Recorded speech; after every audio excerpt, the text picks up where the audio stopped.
Hi hello friends, welcome to my channel. మా channel చూస్తున్న ప్రతి ఒక్కరైతే మా ఛానల్ని అయితే తప్పకుండా మాత్రం సబ్స్క్రైబ్ చేయండి.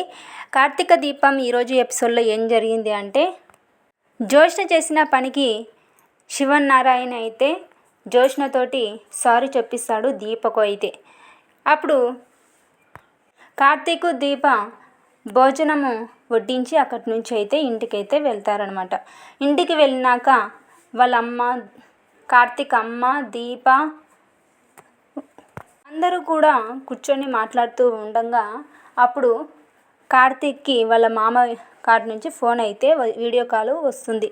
అప్పుడు వీడియో కాల్ చేసి అప్పుడు కార్తీక్ అయితే లిఫ్ట్ చేసి మాట్లాడుతూ ఉంటాడు దశరథ. ఇప్పుడు చెల్లికి ఎలా ఉంది అని చెప్పి అడుగుతాడు కార్తీక్ని. అయితే అప్పుడు చెల్లితోటి మాట్లాడతాడు.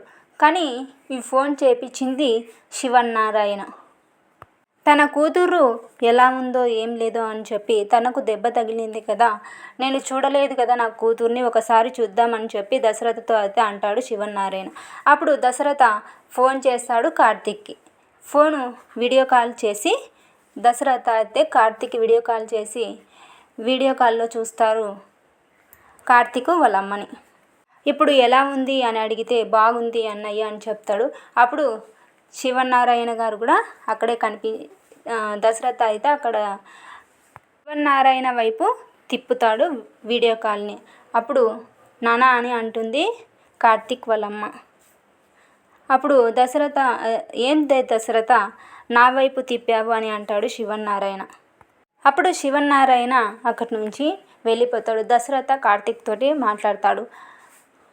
ఏంటి సారు, పెద్ద సారు కూడా వచ్చాడు, అప్పుడే వెళ్ళిపోతున్నాడు ఏంటి అని అంటాడు కార్తీక్ దశరథతోటి. నిజం చెప్పండి మామయ్య, ఈ ఫోన్ చేపించింది తాతయ్యే కదా అని అంటాడు కార్తీక్.